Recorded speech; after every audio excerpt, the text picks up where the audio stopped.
ഇന്നൊരു മോർണിംഗ് വ്ളോഗാണ്. രാവിലത്തെ കുറച്ച് കാര്യങ്ങളുണ്ട്, പിന്നെ നല്ലൊരു റെസിപ്പിയും കൂടെ ഇതിനകത്ത് ഇൻക്ലൂഡ് ചെയ്തിട്ടുണ്ട്. വീഡിയോ സ്കിപ്പ് ചെയ്യാതെ ഫുള്ള് കാണണം. ഇഷ്ടപ്പെട്ടാൽ സപ്പോർട്ട് ചെയ്യണേ. താമസിക്കുന്നില്ല, നേരെ വീഡിയോയിലേക്ക് പോകാം.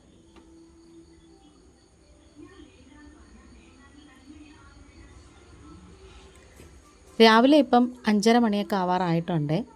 ഞാനൊരു 4:30 കഴിഞ്ഞപ്പം എഴുന്നേറ്റിട്ടുണ്ടായിരുന്നു. ഹസ്ബൻഡിന് ഡ്യൂട്ടി ഉണ്ട്, അപ്പോൾ ചോറൊക്കെ കൊണ്ടുപോകണം. കറികളൊക്കെ അതേ എല്ലാം പൊതിഞ്ഞ് ചമ്മന്തിയും അച്ചാറും ഒക്കെ വെച്ച് പൊതിഞ്ഞ് വെച്ചിട്ടുണ്ട്.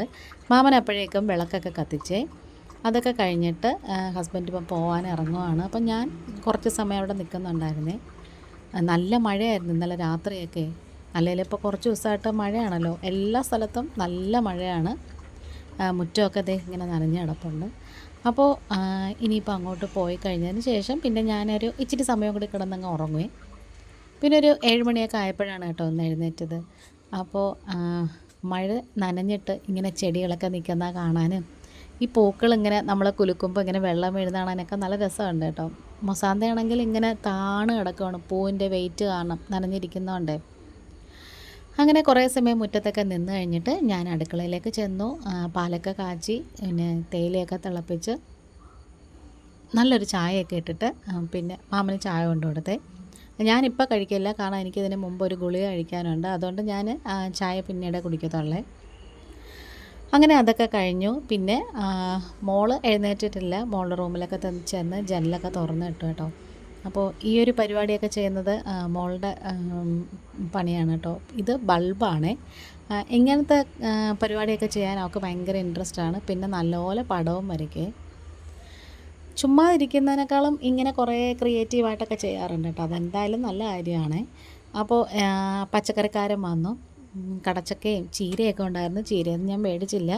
അപ്പോൾ ഈ കടച്ചക്ക ഞാൻ കണ്ടപ്പോഴേ പറഞ്ഞത് പന്നലാ, വേണ്ട എന്ന് പറഞ്ഞു. പക്ഷേ എന്നെ ഒത്തിരി നിർബന്ധിച്ചിട്ട് ചേച്ചി പൈസ കുറച്ച് തന്നാൽ മതി, പിന്നെ ഇത് എടുക്കുന്നൊക്കെ പറഞ്ഞിട്ട് പിന്നെ എന്തായാലും ഞാനങ്ങ് എടുത്തേ. കാരണം എനിക്ക് ഏറ്റവും ഇഷ്ടമുള്ളൊരു സംഭവമാണ് കേട്ടോ ഈ ശീമച്ചക്ക എന്ന് പറയുന്നത്. അതുകൊണ്ട് പിന്നെ ഞാൻ എടുത്തതാണ്. ഹസ്ബൻഡ് ഇന്നിപ്പോൾ ഇവിടെ ഉണ്ടായിരുന്നെങ്കിൽ എനിക്ക് നല്ല പോലെ കിട്ടിയേനെ. എന്തായാലും ഞാനതങ്ങ് എടുത്തിട്ട് രാവിലത്തേക്ക് ദോശയ്ക്ക് കറി ഉണ്ടാക്കാമെന്ന് വിചാരിച്ചിട്ട് കുറച്ച് ഭാഗമൊക്കെ ചെത്തി കളഞ്ഞു. പക്ഷേ രാവിലെ ഞങ്ങൾക്ക് വേണ്ടിയിട്ട് എന്തായാലും തികയേ. അതിൻ്റെ കൂടെ സവാള അങ്ങോട്ട് എടുത്തിട്ടുണ്ട്. ഇനി അത് ചെറിയ ചതുര കഷ്ണങ്ങളായിട്ട് ഇതേപോലെ അരിഞ്ഞതിന് ശേഷമായിട്ടാണ് കഴുകിയെടുത്തത്. കറയൊക്കെ ഉണ്ടെങ്കിൽ പോകാൻ വേണ്ടിയിട്ട്. പിന്നെ നന്നായിട്ട് വിളഞ്ഞതായതുകൊണ്ട് അങ്ങനെ വലിയ കറയൊന്നും ഇല്ലായിരുന്നു. പിന്നെ അത് കുക്കറിലേക്ക് ഇട്ടിട്ട് ഒരു നുള്ള് മഞ്ഞൾപ്പൊടി ഇട്ട് കൊടുത്തിട്ടുണ്ട്. പിന്നെ ആവശ്യത്തിനുള്ള ഉപ്പും കൂടി ഇട്ടെടുത്തിട്ട്. പക്ഷേ നിങ്ങൾ ചേർക്കുമ്പം 1/4 ടീസ്പൂൺ മഞ്ഞൾപ്പൊടി ചേർക്കണം. എൻ്റെ ഇവിടെ മല്ലിപ്പൊടിയാണെങ്കിൽ ഞാൻ മഞ്ഞൾ പൊടിച്ചതായതുകൊണ്ട് അതിനകത്ത് ഒരു വല്ലാത്തൊരു ചുവയും കളറും ഒക്കെ ഉണ്ട്. അതുകൊണ്ട് ഞാൻ മഞ്ഞൾപ്പൊടി ഇത്രേ ഇട്ടോളേ. പിന്നെ ഒരു 2-3 വിസിലൊക്കെ കേൾക്കുമ്പോഴത്തേക്ക് നമുക്ക് ഓഫ് ചെയ്ത് വെക്കാം. അതങ്ങോട്ട് മാറ്റി വെച്ചിട്ട് പൊടി നമുക്കൊന്ന് വറുത്തെടുക്കാമേ. അപ്പോൾ അതെ ഞാൻ പറഞ്ഞില്ലേ മല്ലിപ്പൊടിയുടെ ഒരു കളർ കണ്ടോ, ആ മഞ്ഞളിൻ്റെ ഒരു പ്രത്യേക മണമുണ്ട്. അന്ന് പൊടിച്ചത് ഏകദേശം കുറച്ചും കൂടെ ഉണ്ട് കേട്ടോ തീരാൻ. ഇനി ഇത് നമുക്ക് പൊടിയൊന്ന് മൂപ്പിച്ചെടുക്കണം. ഞാനിവിടെ ചിലപ്പോഴൊക്കെ സമയം കിട്ടുമ്പം കുറച്ച് കൂടുതൽ മല്ലിപ്പൊടിയും മുളക് പൊടിയും മൂപ്പിച്ച് മാറ്റി വെച്ചേക്കും. നമുക്ക് അത്യാവശ്യത്തിന് കടലക്കറിയോ സാമ്പാറോ എന്തെങ്കിലും ഉണ്ടാക്കണമെങ്കിൽ എടുക്കാൻ വേണ്ടിയിട്ടേ. ഇപ്പം ഇത്രയും തന്നെ പൊടിയുടെ ആവശ്യം എനിക്കില്ല, എങ്കിലും ഞാനൊരു ഇച്ചിരിയും കൂടെ പൊടിച്ചത് ഒന്ന് മൂപ്പിച്ച് എടുക്കുന്നതേ ഉള്ളേ.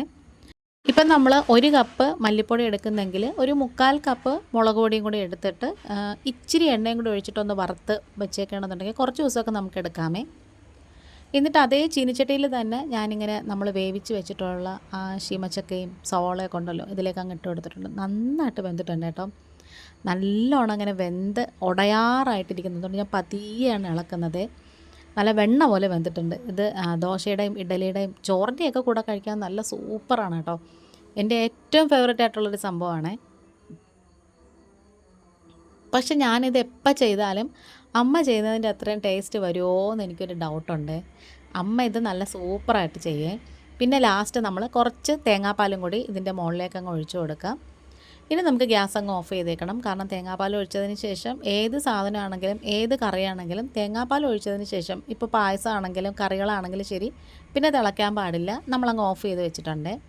പിന്നെ ഞാൻ അപ്പുറത്തെ ഗ്യാസിൽ കുറച്ച് കടുകും വറ്റൽമുളകും ചുവന്നുള്ളിയും കുറച്ച് പെരിഞ്ചീരകവും കറിവേപ്പിലയും കൂടി താളിച്ചിട്ട് ഈ കറിയിലേക്ക് അങ്ങ് ഒഴിച്ചു കൊടുക്കുവാണേ. അപ്പോൾ നമ്മുടെ കിഡിലെ ശീമച്ചക്ക മസാലക്കറി ഇവിടെ റെഡി ആയിട്ടുണ്ട്. അങ്ങനെ ദേ ഇതിലേക്ക് നമ്മൾ കറിയിലേക്ക് ഒഴിച്ചു കൊടുത്തിട്ട് ലാസ്റ്റ് ആ കറിക്കകത്ത് കുറച്ചെടുത്ത് ആ ചീനിച്ചട്ടിക്ക് ഒഴിച്ചിട്ട് തിരിച്ചൊഴിച്ചില്ലെങ്കിൽ എന്തോ ഒരു സമാധാനക്കേടാണ്. അതെല്ലാ വീട്ടമ്മമാരും ചെയ്യുന്നൊരു കാര്യമാണ്. ഇനി നമുക്കതൊരു 5 മിനിറ്റ് മൂടി വെച്ചേക്കാം. അത് കഴിഞ്ഞിട്ടൊന്ന് തുറന്നിട്ട് പതിയെ ഒന്ന് ഇളക്കി കൊടുത്താൽ മതി. അത് മൂടി വെച്ച് കഴിഞ്ഞാൽ ആ മണമൊന്നും പോകാതെ അതിനകത്ത് നിൽക്കുമെന്നാണ് പറയുന്നത്. ഇനി പതുക്കെ ഒന്ന് ഇളക്കി കൊടുക്കണം. എന്നിട്ട് നമുക്ക് ദോശയുടെ കൂടെ നല്ല കിടിലായിട്ട് കഴിക്കും. ഇഡ്ഡലിയുടെ കൂടെ നല്ല സൂപ്പറായിട്ട് ചേരും. അങ്ങനെ ഞാൻ ഇന്നലെ ദോശയ്ക്ക് മാവ് അരച്ച് വെച്ചിട്ടുണ്ടായിരുന്നു. ഇപ്പം ഞങ്ങൾക്ക് ഇത്ര എടുക്കേണ്ട ആവശ്യമില്ല. ഞങ്ങളിപ്പോൾ 3 പേരേ ഉള്ളൂ ഇവിടെ. മോനില്ല, ആലുവയിലാണ്, നാത്തൂൻ്റെ വീട്ടിലാണ്. ഞാനും മോളും മാമനും മാത്രമേ ഉള്ളൂ. അങ്ങനത്തെ ഞങ്ങൾക്ക് ആവശ്യമുള്ള മാവ് മാത്രം എടുത്തിട്ട് ബാക്കി ഞാൻ ഉപ്പൊന്നും ചേർക്കാതെ ഫ്രിഡ്ജിലേക്ക് അപ്പം തന്നെ എടുത്ത് വെച്ചിട്ടുണ്ടായിരുന്നേ. ഇനി രാത്രി എന്തായാലും ഇവിടെ കാപ്പിയാണ് എല്ലാവരും കഴിക്കുന്നത്. അങ്ങനെ ദോശ ചുടുന്നതിനും ഉണ്ട് കേട്ടോ. ഇവിടെ ഓരോരുത്തർക്കും ഓരോ രീതിയിലാണ് ദോശ വേണ്ടത്. മാമന് അധികം മൊരിയാൻ പാടില്ല, ആ ഒരു വെളുത്ത കളറിൽ തന്നെ ഇരിക്കണം, കുറച്ച് സോഫ്റ്റ് ആയിട്ടിരിക്കും, അതുകൊണ്ടാണ്. പിന്നെ മോൾക്കൊക്കെ ആണെങ്കിൽ നല്ലോണം ഒന്ന് ബ്രൗൺ കളറാവണം. ഹസ്ബൻഡിന് പിന്നെ ബ്രൗൺ ആയാലും വെളുത്തതായാലും കുഴപ്പമില്ല, സംഭവം നന്നായിട്ട് വെന്ത് കിട്ടണം, അത്രയേ ഉള്ളൂ. നമ്മൾ പിന്നെ വീട്ടിലെ സ്ത്രീകൾക്ക് അങ്ങനെയൊന്നും ഇല്ലല്ലോ. അപ്പോൾ ഇന്നിപ്പോൾ ഇത്രയേ ഉള്ളൂ. വീണ്ടും വരാം. Thanks for watching.